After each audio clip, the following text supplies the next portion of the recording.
네. 그 작년쯤이었던 것 같기도 한데 이제 제 그 딸아이가 우리 교회에서 하는 한글 학교에 가서 이제 보조 교사로 이렇게 봉사도 하고 이렇게 섬기기도 하고 이제 그렇습니다. 이 한국 학교에 제일 그 낮은 연령대의 아이들, 한 3살에서 5살 정도의 아이들이 있는 클래스에 이제 가서 이제 돕기도 하고 이제 그러는데 이제 그 자리에서 있었던 일입니다. 그래서 그 수준이 어느 정도냐면 이제 제 딸아이가 이렇게 섬기고 있는데 어느 땐가 무슨 일이 있어서 제 아내가 잠깐 들러서 얼굴을 비출 일이 있었던 겁니다. 그래서 제 아내가 나타나자 그 아이들이 제 딸 보고 하는 얘기가 야, 너 엄마 왔다. 네 엄마 왔다. 이런 수준, 이런 분위기입니다. 이제 그날도 이제 간식을 아이들이 이제 싸온 거죠. 집에서 싸와서 이제 각자 간식을 풀고 이제 간식을 먹는데 한 아이가 감을 싸온 겁니다. 그러면서 그 감을 먹으면서 그 아이가 하는 말이 야, 이번 시즌에는 감이 참 맛있게 나왔어. 그러면서 먹더랍니다. 제 아이가 제 딸이 기가 막혀서 자기도 아직 감 맛을 제대로 모르는데 그 3-4살짜리 아이가 그렇게 하는 걸 보고 기가 막혔다라는 이야기를 들었습니다. 아마도 집에서 누군가 하는 이야기를 들었겠죠. 오늘은 이 추수감사주일인데 여러분들은 이때의 감사의 맛을 아십니까? 다른 이들은 몰라도 이 추수감사주일날 하나님께 나아가는 자들은 그 감사의 맛을 알고 진정으로 느껴야 되지 않겠습니까?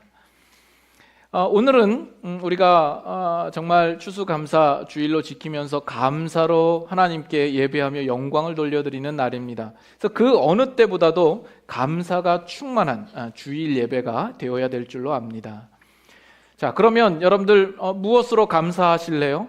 무엇으로 감사하실 겁니까? 오늘 감사해야 된다라는 것은 분명한데 그 감사해야 할 어떤 근거와 내용과 조건이나 이유가 있어야 할 것 아닙니까? 여러분들은 무엇으로 오늘 감사하실 겁니까? 생각해 보셨습니까? 자, 그러면 오늘 지금 이 시간 우리 잠깐 지난 한 해를 돌아보면서 여러분들이 감사할 조건이나 내용들을 한번 머릿속으로 리스트를 한번 작성을 해 보시죠. 여러분들이 감사할 만한 조건들이 어떤 것들이 있습니까? 생각해 보셨습니까?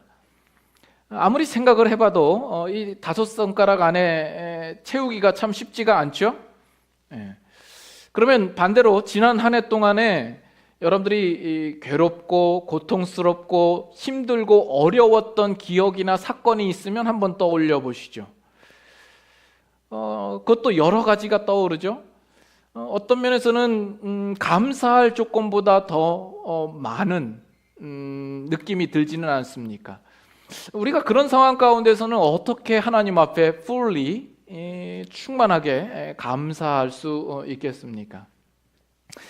일단 우리는 다 농사꾼이 아닙니다. 우리는 농사를 짓지도 않았고 그렇기 때문에 추수를 하지도 않았습니다. 혹시 여러분 집 뒤뜰에 텃밭을 만들고 거기에서 뭔가를 얻으신 분이 있다면 그건 농사로 쳐주지 않습니다.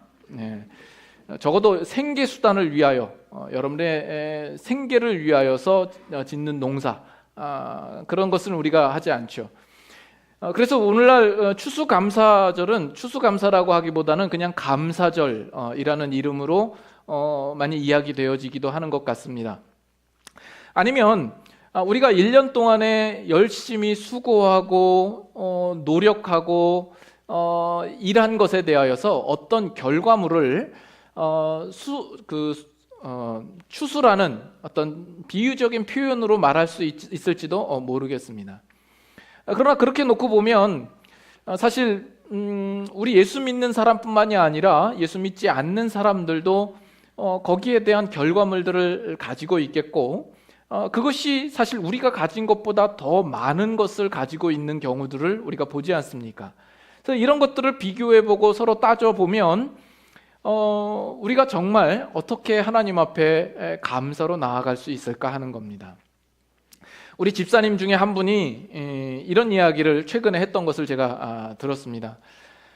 그 사업을 하시는 데 있어서 정말 지금까지 살아온 인생 역사 가운데 올해처럼 힘들고 어려웠던 때가 없었다라고 이야기를 하십니다. 그래서 어찌하든지 2017년 이 한 해가 빨리 좀 지나갔으면 좋겠다 하는 것이 본인의 소망이라고 말씀을 하십니다. 정말 얼마나 어려웠으면 그렇겠습니까? 그런 가운데서도 감사가 나올 수 있을까요? 그런 경우에 여러분들은 어떻게 대답하시겠습니까? 여러분들도 그렇게 조언을 하셨던 적이 있을 거고 또 다른 사람들로부터 또 그런 이야기를 들으신 적이 있으실 텐데, 아무리 사업이 어려웠다 할지라도 가정적으로 큰 어려움이 없고 평탄하게 한 해를 지났으니 그게 얼마나 또한 감사한 일이냐, 이렇게 말할 수 있겠죠. 그러면 사업도 망하고 가정도 어렵고 슬픈 일을 당한 사람이라면 어떻게 말하겠습니까? 그래도 한 해 동안 육체적으로 큰 탈 없이 건강하게 잘 지낸 것이 또 얼마나 감사하냐. 그러면 사업도 망하고 집에도 슬픈 일과 어려운 일들이 있고 그 몸도 육체적으로 질병이 나서 아프고 힘들었던 사람들은 그러면 어떻게 합니까? 그렇게 따지면 이 추수감사절은 우리가 감사의 이유나 어떤 조건들을 뽑아내기 위하여서 분주한 그런 하루가 될 것입니다. 어딘가에는 분명히 우리에게 감사할 거리가 있을 거야, 잘 찾아봐, 이런 식의 어떤 추수감사 주일이 된다면 이것은 우리의 감사는 울며 겨자 먹기로 감사해야 되는 그런 주간이 될 겁니다.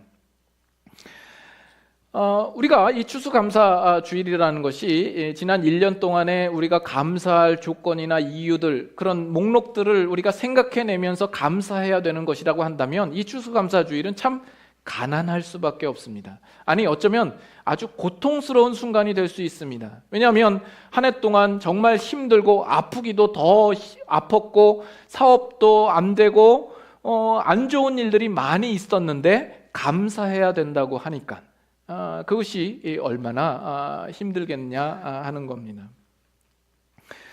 우리는 그 상황 가운데서 어떻게 감사할 수 있겠는가 하는 겁니다. 우리는 마지못해서 감사하고 억지로 감사하는 그런 주일이 되고 말 것입니다.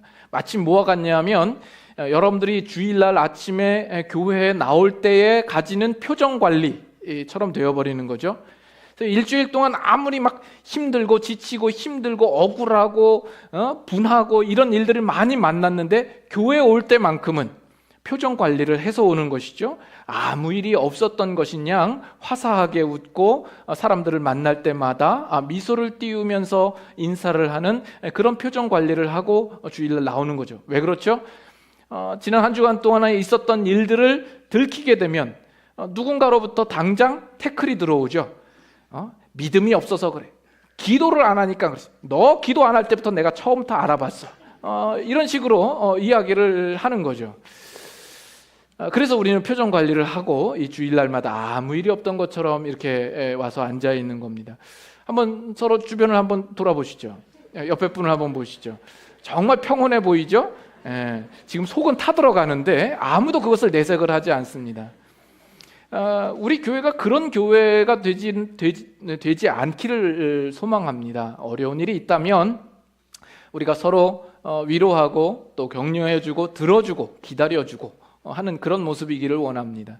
근데 마치 우리 추수감사절도 그럴 수 있다라는 생각이 드는 겁니다. 1년 동안 참 힘들고 어려운 일이 있었는데 남들로부터 믿음이 없다라는 비난을 듣지 않기 위해서 표정 관리를 하고 이 감사절날 감사하는 것과 같은 모습으로 그렇게 지내는 거죠. 이 하루만 그렇게 잘 넘기면 된다 하는 그런 심정으로. 그렇다면 우리가 어떻게 감사할 수 있겠는가 하는 겁니다. 어떻게 감사할 수 있는가? 오늘 본문은 여러분들이 잘 아시는 본문입니다. 그 전 구절부터 시작해서 여러분들이 잘 아는 본문인데, 본문에 보면 범사에 감사하라, 이는 예수 그리스도 안에서 너희를 향하신 하나님의 뜻이라라고 이야기를 합니다. 그래서 어떻게 하라는 거예요?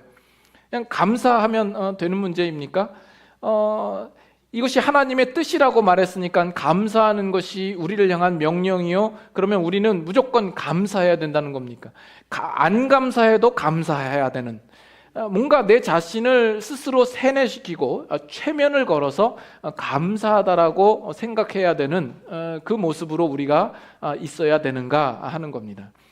지금 여기서 말씀하시는 내용은 하나님께서 우리를 부르셨을 때 범사에 감사하도록 하는 것이 하나님의 간절한 소망이었고, 또 그렇게 하도록 우리를 부르셨다라는 의미입니다. 다시 말해서 아무것도 조건도 없고 이유도 없는데 무작정 감사하라라고 우리에게 다그치고 명령하는 내용이 아니라, 하나님께서 이미 그 신자들을 향하여서는 범사에 감사할 수 있을 만한 근거와 이유를 다 마련해 놓으셨다라는 겁니다. 그렇기 때문에 너희는 범사에 감사하라라고 우리에게 말씀하고 있는 겁니다. 그러면 우리는 정말 범사에 감사할 수밖에 없는 그 근거가 있다라는 이야기인데, 그것이 무엇이며 우리는 어떻게 감사할 수 있겠는가 하는 겁니다. 우리가 지금까지 추수감사주의를 여러 차례 지내왔고, 그때마다 우리는 이런 비슷한 말씀들을 여러분과 함께 나누었던 기억이 있습니다. 단순히 그냥 1년 동안에 내가 감사할 조건이나 어떤 리스트와 목록을 가지고 내가 가진 것으로 감사하는 문제가 아니라, 좀 더 감사의 본질적인 의미와 우리에게 감사할 수밖에 없도록 하나님께서 마련하신 그것이 무엇인지를 우리가 확인하며 그것을 추구하는 내용으로서 항상 이 추수감사주일날 여러분과 말씀을 나누었습니다. 그래서 오늘도 정말 그 감사의 의미가 무엇이고 어떻게 우리가 진정으로 감사할 수 있는가에 대한 내용들을 여러분들과 함께 나누려고 합니다. 또 종종 이제 제 설교를 듣고 참 설교가 어렵다라고 생각하시는 분들이 있습니다. 여러 가지 이유가 있겠죠. 제가 부족한 탓도 있고 제 못난 습관 가운데 쉬운 말도 어렵게 하는 그런 습관이 있어서 그런 경우들도 있습니다.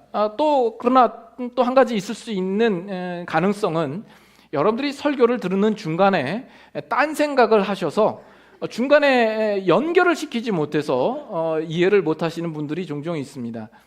보통 이제 설교를 하면, 예전에는 이제 그런 설교를 많이 했죠. 이제 대지 설교라 그래서 첫째, 둘째, 셋째. 그래서 우리 신학교에서는 그거를 돼지 3마리 잡는다 이렇게 표현을 하는데, 누구는 그 돼지가 7개까지 갑니다. 그래서 하나만 걸려라라는 거죠.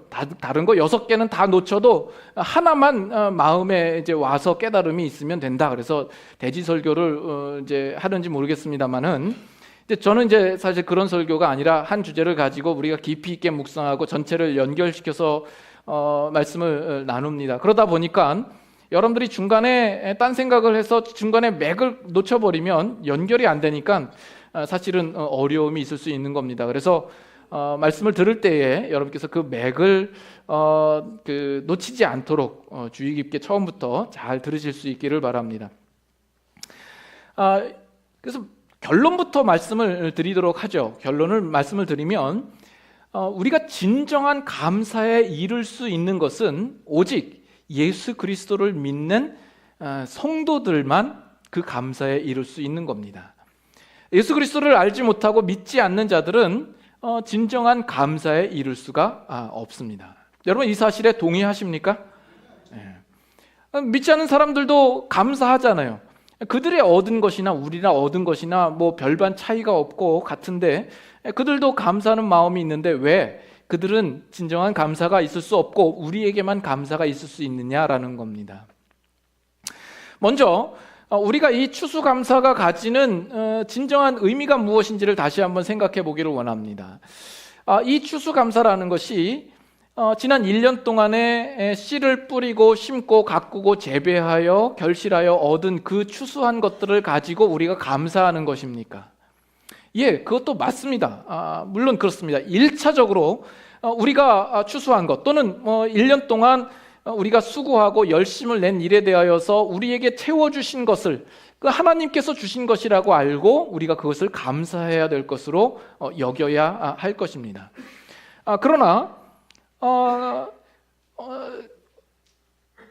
농사를 짓든 아니면 비즈니스를 하든 심는 대로 거두는 이 법칙은 일반적인 법칙이어서 사실 우리만 가지는 것이 아니라 세상 모든 사람들이 누리고 있는 것 아닙니까? 그것만 놓고 보면 신자와 불신자 사이에서는 사실은 차이가 없어 보입니다. 어떤 면에서는 불신자들이 하나님을 모르는 가운데에서도 그들이 얻은 것이 우리보다 훨씬 몇 배 갑절의 것을 얻고 있는 경우들이 있기 때문에 그렇습니다. 그렇다면 이 추수감사절날 우리는 무엇을 생각하고 그 의미를 생각해야 할 것인가 하는 겁니다. 단지 우리가 이 감사해야 되는 것이 1년 동안 우리가 심고 가꾸고 재배하여 얻은 그 수확물을 가지고 기뻐하는 것, 어떤 그 이상의 의미를 우리가 볼 수 있어야 된다는 겁니다. 여러분들이 1년 동안 사업을 하시면서 어떤 목적을 가지고 일을 하시면서 얻은 결과물들을 가지고 기뻐하는 것, 그 이상의 것을 여러분들이 볼 수 있어야 한다는 겁니다. 그래서 이 추수감사절 안에 있는 우리에게 밝혀주고 우리에게 말하고 싶어 하시는 어떤 그 진정한 의미, 메시지, 그것들이 분명히 있을 것이다라는 겁니다. 범사에 감사하도록 하는 어떤 비밀, 그 근거를 우리는 영적인 눈을 떠서 볼 수 있는 시야를 가져야 될 것으로 봅니다. 그러면 이 추수감사절이 가지는 그 의미는 무엇인가? 거기에는 이런 비밀이 있습니다. 여러분, 이 세상에서는 죄와 사망이 언제나 왕노릇합니다. 그래서 세상의 법칙에 있어서는 이 사망과 생명이 함께 싸우면 언제나 사망이 승리를 합니다. 그렇지 않습니까? 이 세상에 있는 모든 존재들은 다 결국에는 죽고 썩어지고 사라지게 마련입니다.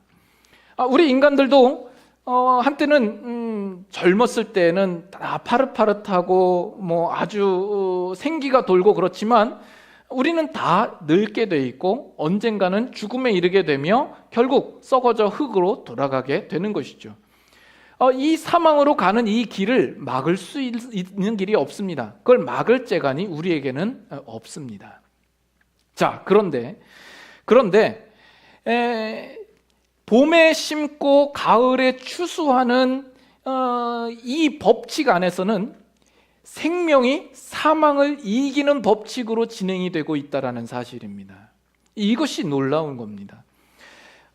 요한복음 12장 한번 볼까요? 요한복음 12장.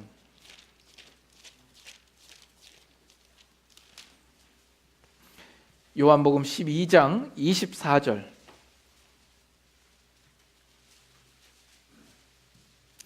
요한복음 12장 24절. 찾으셨으면 다 같이 함께 읽겠습니다. 내가 진실로 진실로 너희에게 이르노니 한 알의 밀이 땅에 떨어져 죽지 아니하면 한 알 그대로 있고 죽으면 많은 열매를 맺느니라. 여기 보면 한 알의 밀알이 땅에 떨어져 죽으면 그 한 알의 밀이 땅에 삼킨 바 된 것 같습니다. 사망에 삼킨 바 된 것 같습니다. 그런데 그 한 알의 밀이 죽으면 많은 열매를 맺는다라는 겁니다. 거기서 죽으면 모든 것이 끝날 것 같고 모든 것이 허무해질 것 같고 거기서 사라질 것 같고 아무것도 나타날 것 같지 않은데 거기에서 죽자 거기에서 많은 열매, 거기서 싹이 나고 줄기가 생기고 열매가 맺혀지는 그 일들이 나타나는 겁니다. 그래서 여기에는 그 세상의 법칙을 거스리는 일이 생겨나는 것이죠. 우리가 심고 거두는 이 법칙 안에서 우리는 하나님의 섭리하심을 봅니다. 그것은 우리 믿는 자뿐만이 아니라 믿지 않는 모든 사람들에게도 동일하게 돌아가는 것이죠. 하나님께서 한 해 동안에도 때를 따라 이른 비와 늦은 비를 공급하여 주시고 이 세상에 있는 모든 사람들에게 그 햇빛을 동등하게 비추어 주십니다. 우리 신자라고 해서 우리들에게만 차별적으로 하나님이 주시는 게 아닙니다. 그래서 이 온 우주 만물에 하나님이 섭리자가 되시고 주관자가 되시죠. 그래서 심는 대로 거두는 이 일들은 우리 모든 사람들이 다 함께 누리는 일입니다. 그러나 거기서 우리가 보아야 할 것은, 더 중요한 것은 뭐냐면 거기에는 생명이 사망을 이기는 법칙이 그 안에 들어있다라는 것입니다. 생명이 사망을 이기고 더 풍성한 생명으로 드러나는 일이 거기에서 나오더라라는 이야기입니다. 이것이 심고 추수하는 그 과정 속에서 우리가 발견해야 할 아주 중요한 메시지인 것입니다. 근데 여기서 보다 중요한 것은 우리가 결코 간과해서도 안 되고 결코 빼먹을 수도 없는, 놓쳐서도 안 되고 없어서도 안 될 아주 중요한 요소는 무엇이냐면 생명이라는 겁니다. 우리가 아무거나 심는다고 해서 거기서 뭔가를 얻을 수 있는 것은 아닙니다. 생명이 있어야 합니다. 돈이 아무리 좋고 돈이 아무리 가치가 있다 그래도 돈을 심어서 거기에서 무언가를 얻을 수 있는 것은 아닙니다. 우리가 빵을 좋아한다고 해서 빵을 심어서 거기서 더 좋은 빵을 얻을 수가 없습니다. 생명이 있어야 합니다. 생명이 있는 것을 심을 때에 그 생명으로부터 우리가 거둘 것이 있게 되는 것입니다. 자, 그러면 이것을 우리가 우리의 인생의 문제로 가지고 오면 우리의 인생에서 어느 누가 생명을 가져서 그 생명으로 말미암아 열매를 맺을 수 있는 인생이 될 수 있느냐라는 겁니다. 그것은 오직 예수 그리스도를 믿는 신자들만이 생명이 있어서 열매를 얻을 수 있는 인생이 된다라는 것입니다. 왜요? 예수님께서 뭐라고 말씀하시죠? 내가 곧 길이요 진리요 생명이니, 또 나는 부활이요 생명이니. 예수님께서 친히 생명이라고 말씀하십니다. 그래서 예수 그리스도, 그 그리스도, 생명 되신 그리스도를 소유하느냐 마느냐, 이것이 불신자와 신자의 가장 근본적인 차이가 되는 겁니다. 그래서 예수 그리스도를 믿는 우리들은 이미 우리의 인생 가운데 생명을 소유하고 있어서 열매 맺을 수 있는 그 자리에 우리가 와 있게 되는 거죠. 세상에 예수를 믿지 않는 사람들은 아무리 스스로 힘쓰고 용쓰고 가진 노력을 다한다 할지라도 그의 인생을 통하여서 결코 열매를 맺을 수 없는 운명 가운데 놓여 있는 겁니다. 아무리 이 세상에서 착한 일을 하고 의미 있는 일을 한다 할지라도 그의 인생을 통하여서는 결코 열매 맺을 수가 없는 것이 되는 겁니다. 요한복음 5장 24절 한번 볼까요? 요한복음 5장 24절. 요한복음 5장 24절 찾으셨나요? 다 같이 함께 읽겠습니다. 내가 진실로 진실로 너희에게 이르노니 내 말을 듣고 또 나 보내신 이를 믿는 자는 영생을 얻었고 심판에 이르지 아니하나니 사망에서 생명으로 옮겼느니라. 나를 믿고 나의 말을 듣고 나를 믿는 자들은 영생을 얻었고 사망에서 생명으로 옮겼다라고 이야기를 합니다. 여기서 과거형으로 써 있는 것을 우리가 볼 수가 있죠. 우리는 예수 그리스도를 믿음으로 말미암아 우리의 서 있는 자리가 이미 이동이 된 겁니다. 옮겨진 겁니다. 예수 그리스도를 믿음으로 말미암아 우리가 와 있는 자리가 완전히 다른 자리다라는 겁니다. 그 자리는 생명이 있는 자리가 되었다라는 겁니다. 여호수아서 5장 한번 가보겠습니다. 여호수아 5장. 여호수아 5장 말씀, 구약성경 325페이지 정도가 됩니다. 여호수아 5장 10절부터 봅니다. 여호수아 5장 10절부터 제가 읽고 12절은 같이 읽겠습니다. 또 이스라엘 자손들이 길갈에 진쳤고 그달 14일 저녁에는 여리고 평지에서 유월절을 지켰으며 유월절 이튿날에 그 땅의 소산물을 먹되 그날에 무교병과 볶은 곡식을 먹었더라. 다 같이 또 그 땅의 소산물을 먹은 다음 날에 만나가 그쳤으니 이스라엘 사람들이 다시는 만나를 얻지 못하였고 그 해에 가나안 땅의 소출을 먹었더라. 예.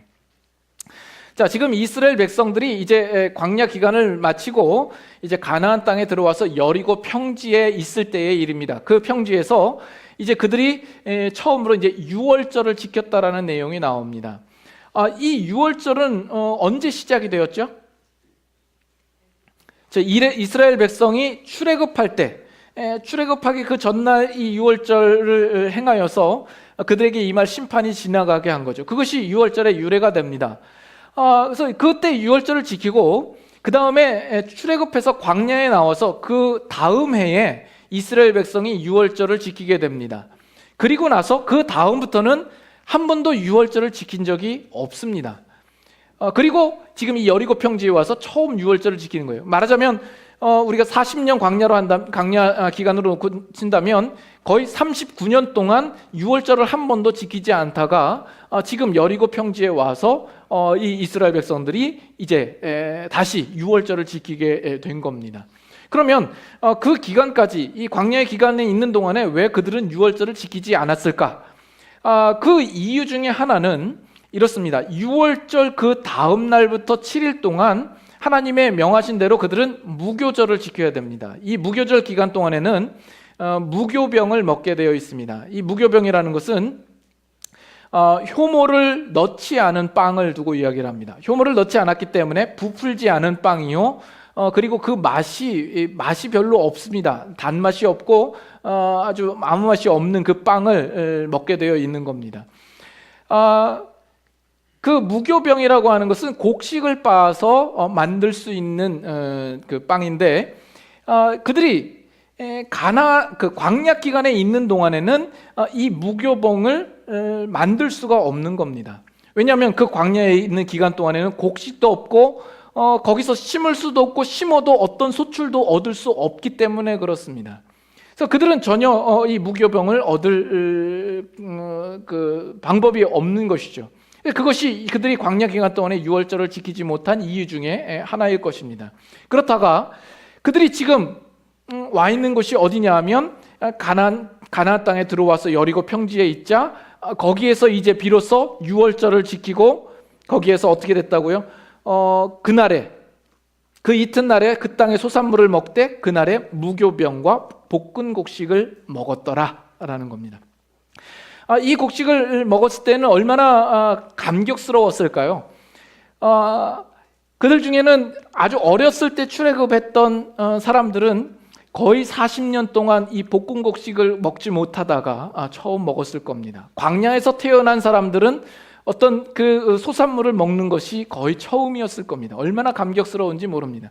그들은 광야에 있는 동안 곡식을 먹을 수 없기 때문에 하늘에서 내려온 그 만나를 먹고 그 생계를 유지를 했었어야만 했던 겁니다.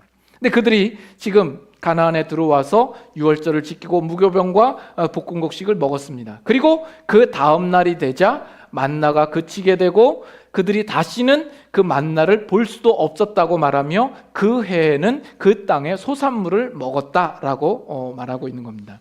그래서 지금 이스라엘 백성이 와 있는 자리가 분명히 다른 자리다라는 겁니다. 그 전에는 생명이 결실할 수 없는 땅에 있었던 것이죠. 광야, 건조하고 건건한 땅, 사막과 같이 죽은 땅과 같은 땅에 있다가 이제는 적과 꿀이 흐르는 땅, 하나님께서 약속하신 그 땅에 들어오자 비로소 그들은 생명이 결실할 수 있는 그 땅에 지금 와 있다라는 겁니다.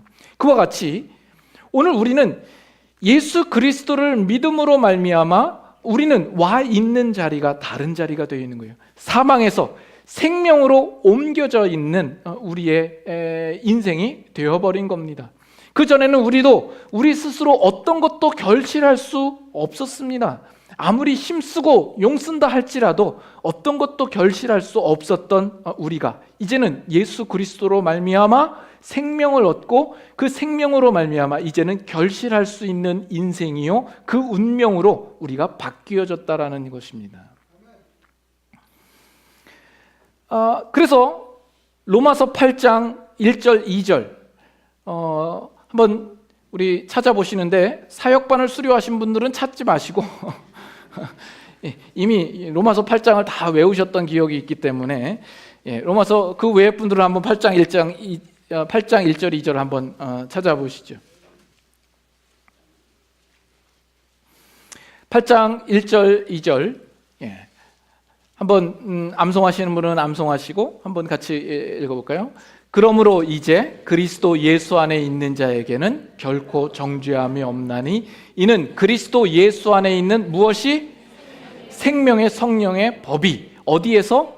죄와 사망의 법에서 너를 해방하였습니다. 우리가 그 전에는 죄와 사망의 법 아래 놓여 있었습니다. 거기서는 어떤 것도 결실할 수 없는 인생이었습니다. 모든 것이 사망으로 귀결될 수밖에 없는 것입니다. 거기서의 생명이 다시금 나는 일들은 없는 것이죠. 모든 것이 허망하고 절망하고 모든 것이 허무할 수밖에 없는 자리였습니다. 그러나 거기에서 예수 그리스도로 말미암아 우리를 해방시키고 우리로 생명의 성령의 법 아래로 우리를 이끌어 주신 것이죠. 그러므로 우리가 생명을 얻고 우리는 이제 우리의 인생이 결실할 수 있는 인생으로 바뀌게 되었다라는 겁니다. 그래서 우리가 와 있는 자리가 다른 자리가 된 것이죠. 그래서 그렇다면 우리의 신자된 인생은 무엇이 다른 겁니까? 우리는 우리 안에 생명을 가진 자입니다.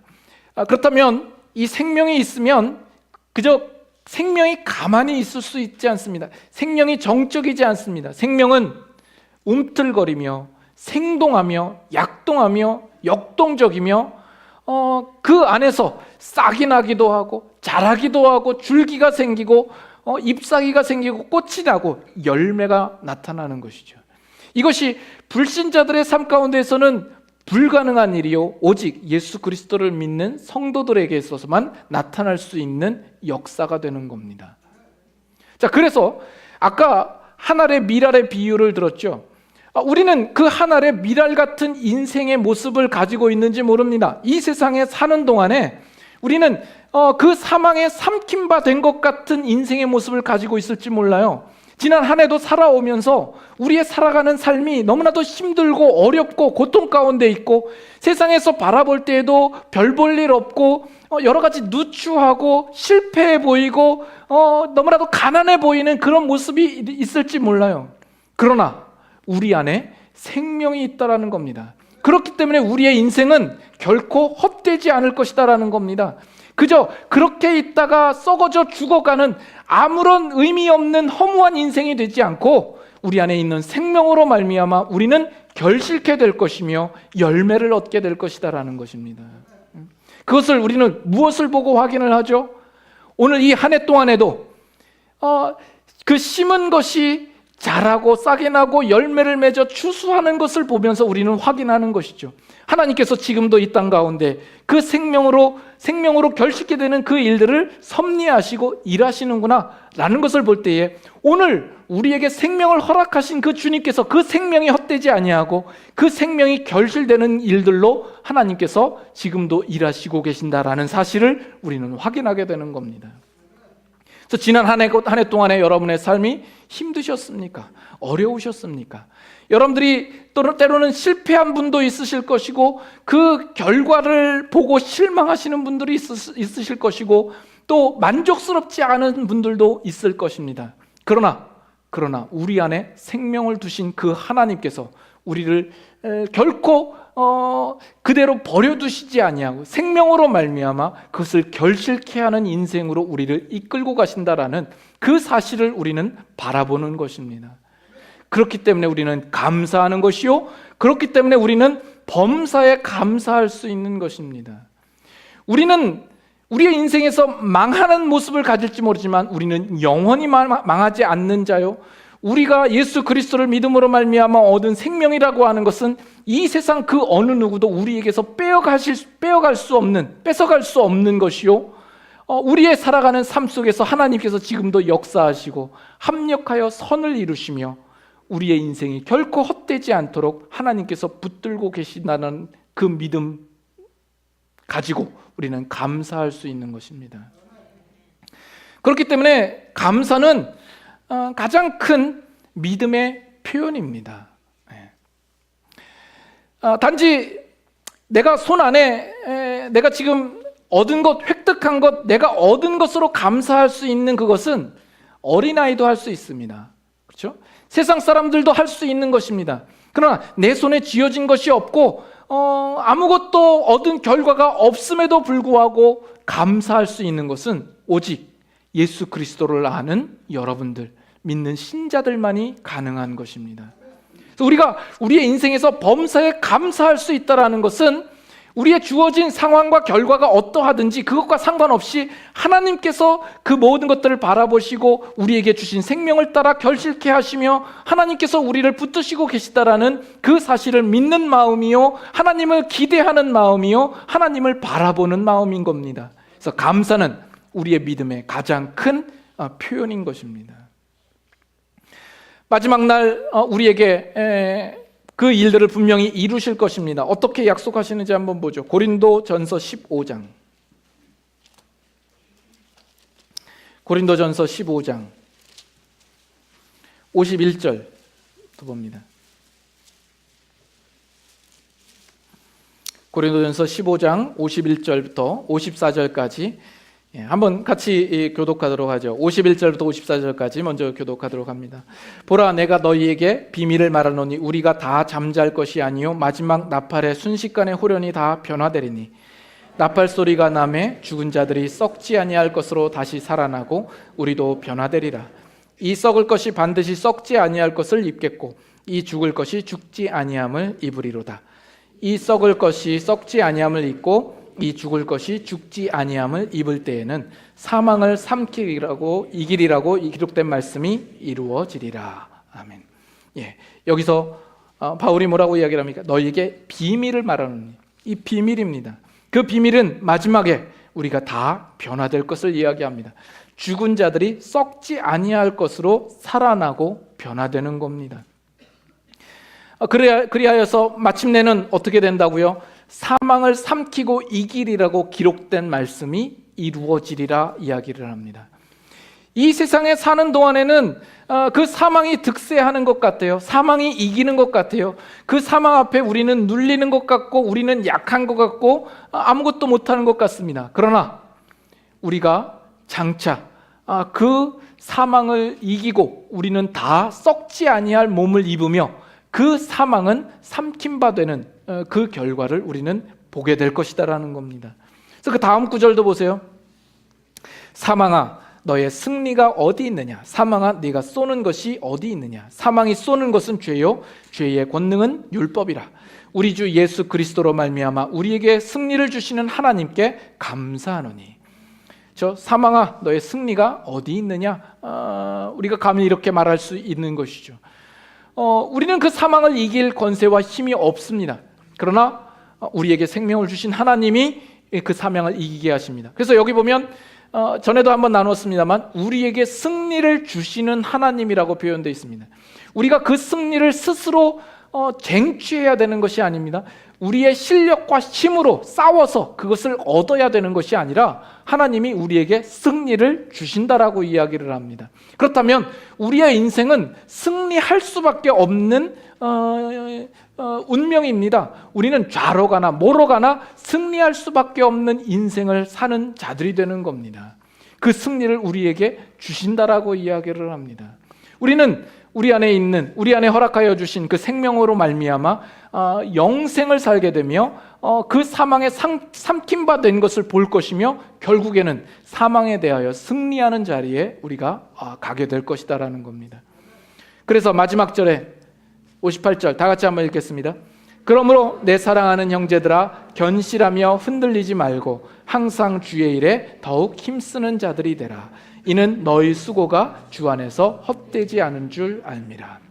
그래서 견실하며 흔들리지 말 것을 우리에게 요구하고 있는 겁니다. 더욱 주의 일에 힘쓰는 자들이 되라 말씀을 하죠. 오늘 우리는 당장 그 사망 앞에 승리하는 그 결과를 우리는 당장 보지 못합니다. 그것은 아직 그 결실을 볼 때가 되지 않은 것이죠. 다만 그것은 분명히 일어날 일이요, 그때까지 우리가 해야 할 일은 주의 일에 더욱 힘쓰는 자들이 되는 겁니다. 우리의 살아가는 그 어떤 것도 헛되지 않다라고 우리에게 약속하고 있습니다. 우리 안에 생명이 있기 때문에 그 어떤 삶도 인생도 헛되지 않을 것을 말씀합니다. 한 가지 높아심에서 하나 더 말씀을 드리죠. 갈라디아서 6장으로 가셔서 이 말씀만 보고 마치도록 하죠. 갈라디아서 6장 7절 8절입니다. 갈라디아서 6장 7절 8절. 갈라디아서 6장 7절 8절. 7절 제가 읽고 8절 같이 읽습니다. 스스로 속이지 말라. 하나님은 업신여김을 받지 아니하시나니 사람이 무엇으로 심든지 그대로 거두리라. 다 같이. 자기의 육체를 위하여 심는 자는 육체로부터 썩어질 것을 거두고 성령을 위하여 심는 자는 성령으로부터 영생을 거두리라. 우리가 7절은 지난주에도 보았던 말씀입니다. 크고 두려우신 하나님을 우리가 묵상하면서 우리가 그 하나님 앞에 스스로 속이지 말도록 해야 할 것이다. 그 하나님을 업신여기거나 만홀히 여기지 말아야 할 것이다 라고 말씀을 드렸습니다. 그 뒤에 있는 내용과 연결시켜서 볼 때 사람이 무엇으로 심든지 그대로 거두리라 하는 것이 너무나도 분명하고 명확한 법칙입니다. 근데 이 법칙을 우리는 무시한 채 우리 스스로 속이기도 하고 하나님을 만홀히 여길 수 있다는 문제입니다. 어떻게요? 8절에 보면 육체를 위하여 심는 자는 육체로부터 썩어질 것을 거두고 성령을 위하여 심는 자는 성령으로 영생을 거두리라 이렇게 나와 있는데, 우리는 종종 육체를 위하여서 열심히 심어놓고 거기에서 영생과 신령한 것을 기대하는 경우들이 있기 때문에 그렇습니다. 우리가 신앙생활을 하면서 열심히 나의 유익과 나의 만족과 내가 이루고 싶은 것을 열심히 해놓고 그것으로 하나님 앞에 인정받기를 원하고 한데 신령한 복을 원하는 것은 그것은 스스로 자기를 속이는 행위가 되는 겁니다. 여러분들이 돈을 많이 벌고 싶으시면 열심히 일하시면 됩니다. 그건 기도하면 되는 게 아닙니다. 열심히 일하시면 됩니다. 여러분 주일날 나오지 말고 일하시면 일한 만큼 돈은 더 많이 받게 되어 있습니다. 그러나 그것은 썩을 것이다라고 이야기를 하는 겁니다. 그것을 통하여서 우리가 얻을 수 있는 것은 썩을 것에 불과합니다. 반대로 우리가 성령을 위하여서 심어놓고서는 육체적인 것을 기대할 수도 있습니다. 열심히 한 해 동안 하나님 앞에 기도하기도 하고 말씀을 읽고 교회에서 봉사하고 선교하고 전도의 일을 행했습니다. 그리고 나서 우리가 하는 이야기가 하나님, 내가 하나님 앞에 이렇게 열심을 부리고 많은 것들을 해드렸는데 왜 이 사업을 망하게 해주셨습니까? 라고 묻는 거죠. 이거는 뭘 모르는 겁니다. 여러분들이 열심히 기도하고 예배에 참석하고 선교하고 전도하였다면 거기에 대하여서 하나님께서 영적인 결실과 유익들을 여러분들에게 허락하여 주십니다. 그것을 통하여서 육체적인 결실을 얻을 것을 기대하지 말라라는 이야기입니다.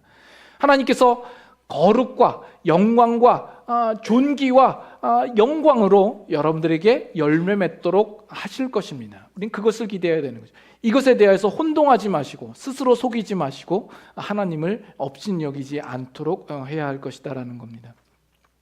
그래서 지난 한 해 동안 여러분들은 무엇을 위하여 심으셨고 여러분들은 하나님을 향하여서 무엇을 기대하고 있습니까? 하나님께서 우리에게 주신 분명한 생명이 있습니다. 그 생명을 우리는 볼 수 있어야 하고 생명을 통하여서 우리에게 의도하신 목적하신 그 결실이 무엇인지를 우리는 볼 수 있어야 합니다.